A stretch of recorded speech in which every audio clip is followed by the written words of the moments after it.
Assalamualaikum warahmatullahi wabarakatuh. Nama saya Laila Fajrina Falah dari kelas 9B SMP Taruna Dr. Anda Zulaiha. Saya akan melaksanakan ujian praktik biologi kelas 9 dengan judul Praktikum Sistem Ekskresi, menguji udara hasil pernapasan.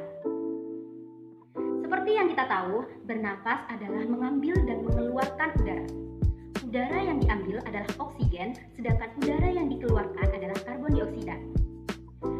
Sistem ekskresi sendiri adalah proses pengeluaran sisa-sisa metabolisme yang tidak lagi digunakan oleh tubuh.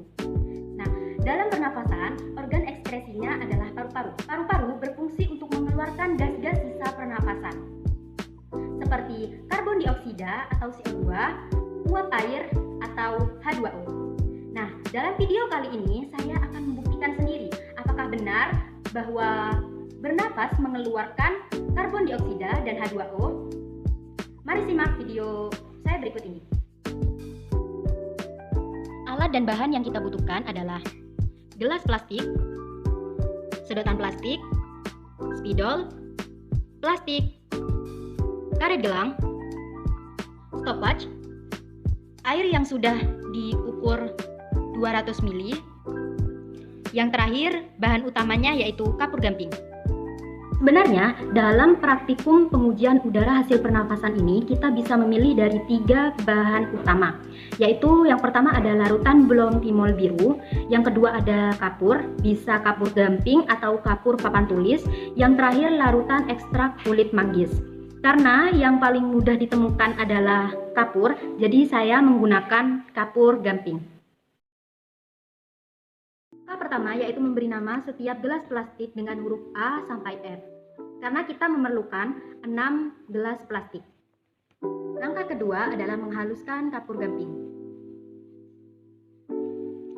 Kenapa saya memilih kapur gamping? Karena guna dari kapur gamping adalah untuk mengikat karbon dioksida. Langkah selanjutnya adalah mengisi 200 ml air ke dalam 2 gelas, yaitu gelas A dan gelas B.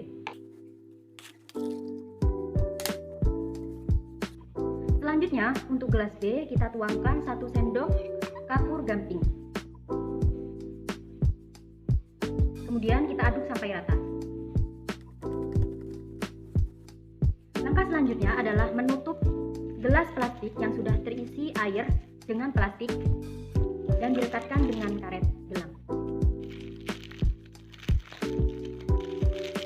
Gunanya adalah agar udara tidak masuk untuk mengkontaminasi air yang ada di dalam gelas ini. Kemudian, 2 air ini kita endapkan selama 1 malam agar menghasilkan air kapur endapan yang jernih. Ini adalah hasil 2 jenis air endapan yang berbeda. Untuk air kapurnya bisa kita lihat, kapurnya berada di bawah, sedangkan airnya sudah mulai terlihat lebih jernih. Langkah berikutnya adalah membuka air jernih, kemudian menuangkan ke dalam gelas plastik C dan D dengan volume yang sama. Ini adalah air tanpa campuran apapun. Kemudian kita tutup kembali.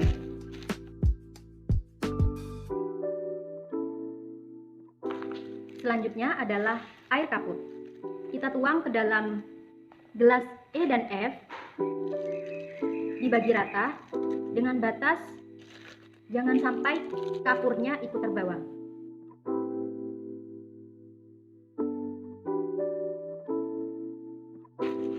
Nah, di sini saya sudah memiliki 4 gelas air yang berbeda jenisnya.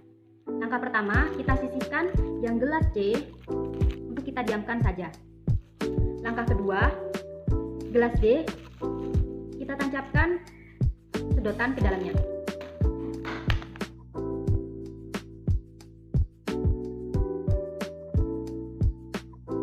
Untuk gelas C dan gelas E, kita biarkan agar untuk menjadi perbandingan. Pertama kita ambil gelas D terlebih dahulu. Gelas D berisi air biasa atau air jernih yang tidak diberi apa-apa. Kita hitung menggunakan stopwatch selama 2 menit. Kita tiup selama 2 menit. Cara meniupnya harus hati-hati yaitu dengan menghirup udara dari hidung, ditahan, kemudian buang pelan-pelan melalui mulut menggunakan sedotan.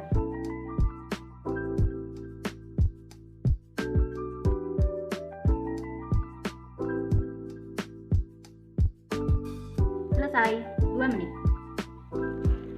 Berikutnya, kita ambil gelas yang F berisi air kapur yang sudah diendapkan. Kemudian kita ulangi kegiatan seperti tadi, yaitu meniup sedotan yang ada di dalam air dengan cara mengambil nafas dalam menggunakan hidung, kemudian menghembuskannya secara perlahan lewat sedotan.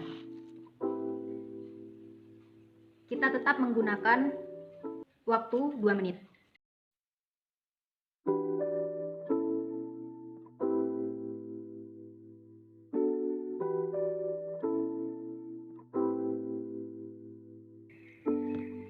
Langkah berikutnya yaitu membandingkan. Ini adalah 4 gelas hasil yang kita dapat. Bisa dilihat gelas C dan D tidak ada perubahan sama sekali. Padahal tadi yang D sudah saya tiup selama 2 menit.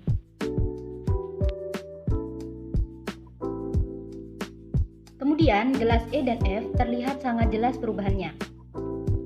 Gelas F terlihat lebih keruh daripada gelas E yang saya tidak apa-apakan.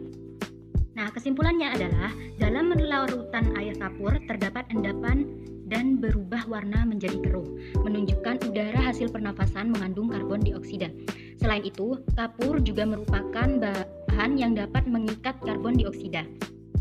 Nah, jadi sudah terbukti ya, jika udara yang dikeluarkan ketika kita bernafas mengandung karbon dioksida.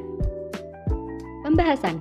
Penambahan kapur ke dalam air akan membentuk air kapur dengan reaksi kimia CaO plus H2O menjadi CaOH 2 kali.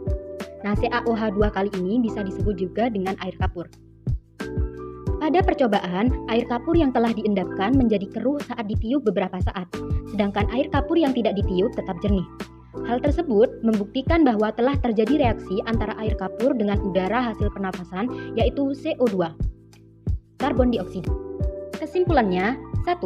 Paru-paru merupakan organ ekskresi karena mengeluarkan zat sisa metabolisme tubuh dalam bentuk CO2 atau karbon dioksida dan H2O atau uap air. Kesimpulan nomor 2, dari hasil percobaan dapat dibuktikan bahwa udara hasil pernafasan mengandung CO2. Hal ini ditunjukkan pada perubahan air kapur yang awalnya jernih kemudian berubah menjadi keruh setelah berikatan dengan CO2, sehingga membentuk batu kapur yang menyebabkan warna air kapur menjadi lebih keruh.